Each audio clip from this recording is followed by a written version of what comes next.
Padahal nggak ada 3 bulan loh, wong telung sasi dong, apa nggak sabar. Nanti kan ya Pak Prabowo sendiri yang punya hak prerogatif untuk menempatkan menteri-menterinya. Sabar dong Pak.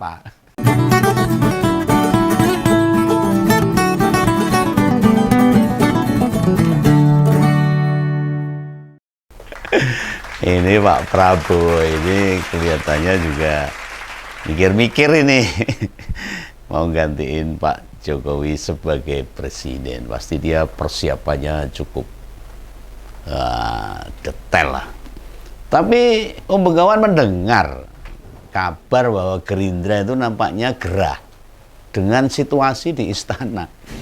Mereka terlihat mendesak ke istana untuk nambah kuota menteri dari partainya Pak Prabowo, yaitu Gerindra.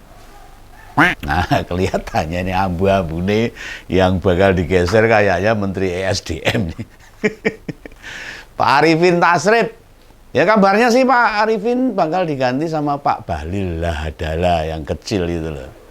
Meski Pak Bahlil ini orang Golkar, tapi dekat sama Pak Prabowo. Selama debat Pilpres kemarin, Pak Bahlil selalu nempel, ngikut terus. Bahkan berada dekat sama Ketua Umum Gerindra itu. Nah, jabatan Menteri Investasi saat ini yang semula diambil oleh Pak Bahlil, ya nanti bisa diganti oleh orang Gerindra yang lain.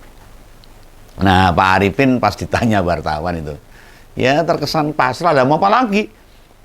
Jabatan menteri itu kan hak prerogatif presiden, nggak bisa dia buntah-bantah ya, karepe presiden piye?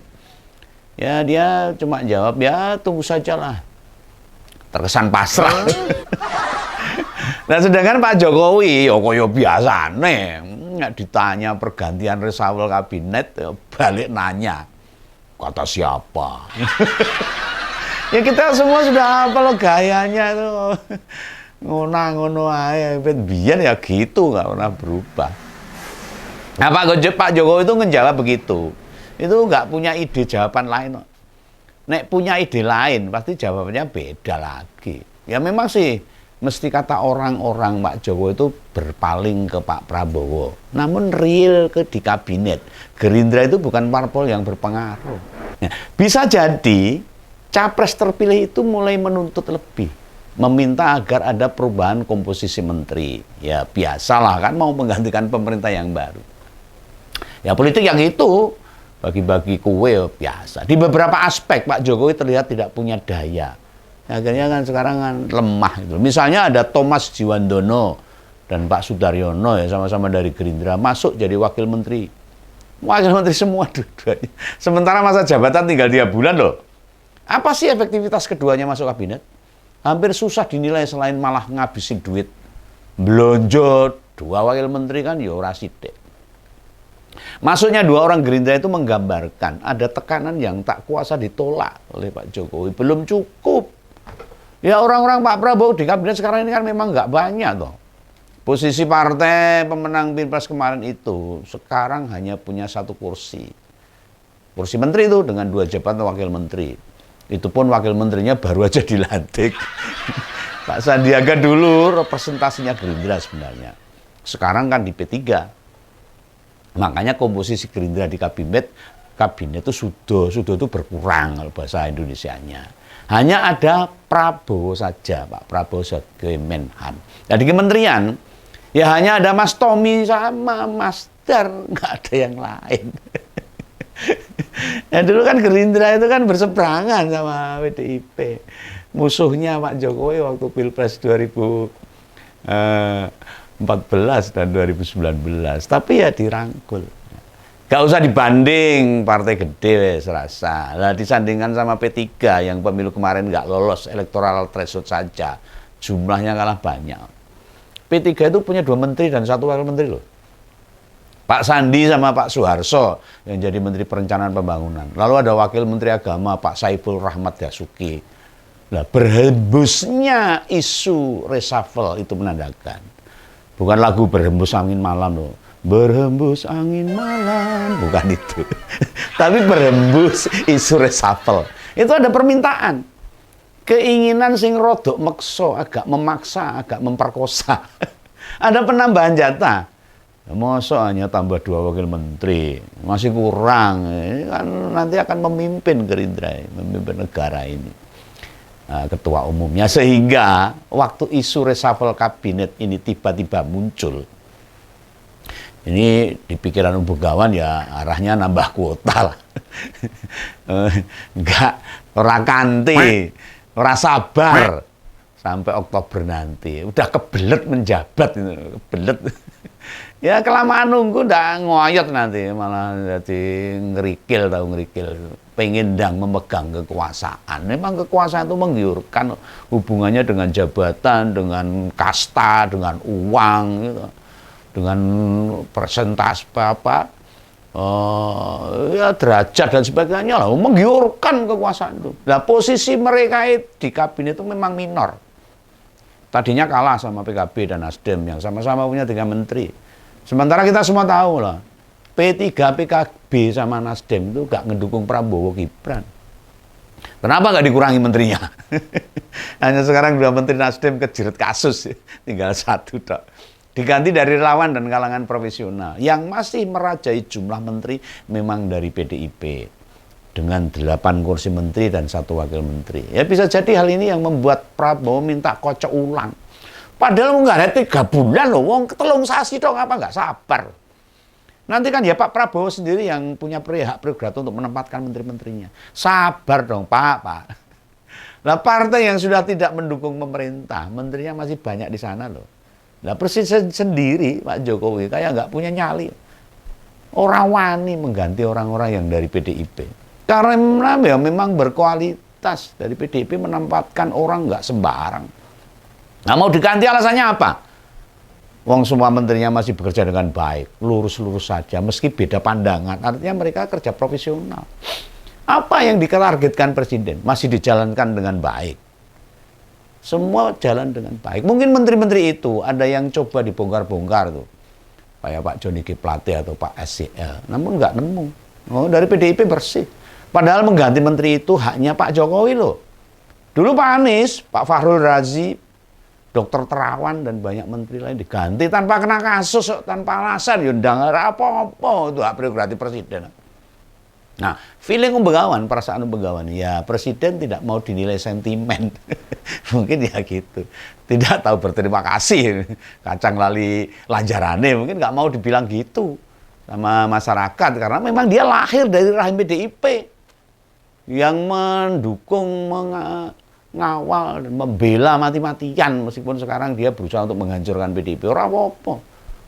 Nah, kebenaran akan mencari jalannya sendiri. Nah, saat di luaran beredar kabar reshuffle kabinet, malah ada beberapa menteri berfoto bersama loh. Nah kebetulan nggak ada itu menteri dari Gerindra kebetulan. Apakah ini para menteri kabinet menunjukkan perlawanan pada Prabowo dengan selfie bersama? Ataukah mereka itu yang terancam nggak bakal di pemerintahan mendatang? Mungkin wis kroso. Ya siap tidak jadi menteri lagi, tapi mereka kan orang-orang sukses. Ngapain takut nggak jadi menteri? Atau ngambil kenang-kenangan jelang pelepasan jabatan, ya bisa. Nanti untuk reuninan besok yang akan datang. Kemarin ya ikut foto bareng itu ada Pak Airlangga, Pak Luhut, Pak Arifin Tasrif, Pak Erick Thohir ada juga itu, Pak Suharso, Mono Arfa, dan lain-lainnya. Nah ya itu Bu Sri Mulyani, Mbak Ani juga ada itu. Berlangsung nggak hanya di luar, tapi di berbagai persiapan pilkada. Nah, di pemerintahan, menurut sudut pandang Begawan ini, ya melu ruwet, jelimet, ruwet lah. Yang kayak ginian itu mempengaruhi situasi politik negara. Jadinya kita merasa apa yang sedang diperjuangkan atau mau dituju itu nggak jelas, bias, remang-remang abu-abu. Lah Pak Jokowi masih presiden loh. Tapi isu-isu di luar itu liar orang genah mendominasi.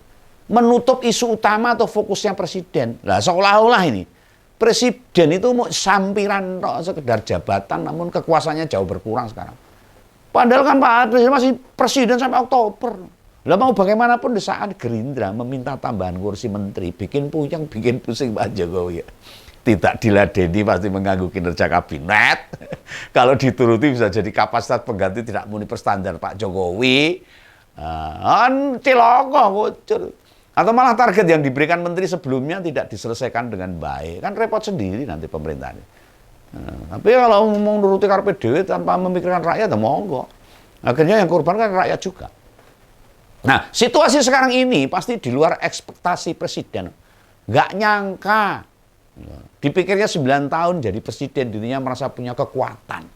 Bisa menahan tekanan-tekanan, himpitan-himpitan intervensi, bisa menahan tekanan yang berat. Iya, karena nyerahnya lewat presiden.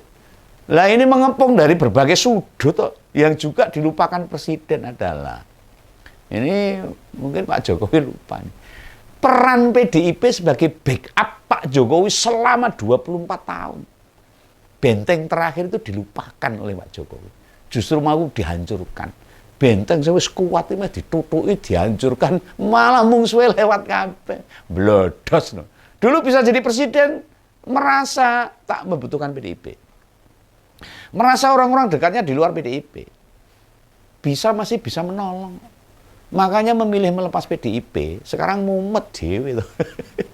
Iya, melupakan PDIP mumet, sama apa sih backup. Karena PDIP itu paling berani, partai yang betul-betul mengikuti arah demokrasi dengan baik dan benar.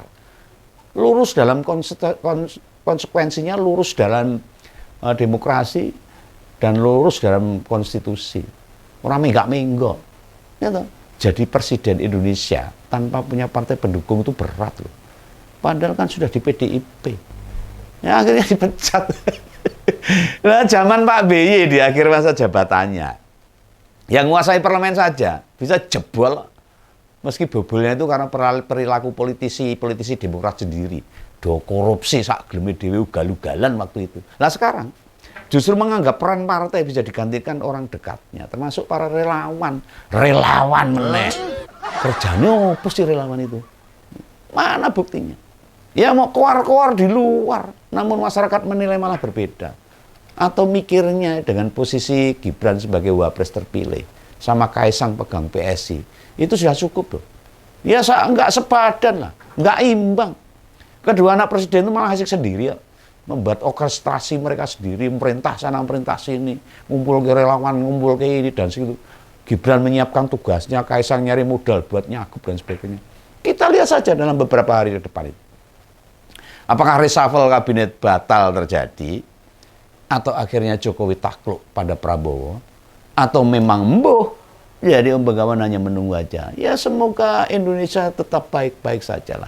Meskipun rakyat sekarang lagi bingung, rekoso, banyak PHK, banyak pengangguran, cari kerja mahal, sulit, harga-harga naik dan sebagainya. Ya semoga Tuhan memberikan kesehatan bagi kita semua. Gitu ya, salam Begawan, salam Dadah.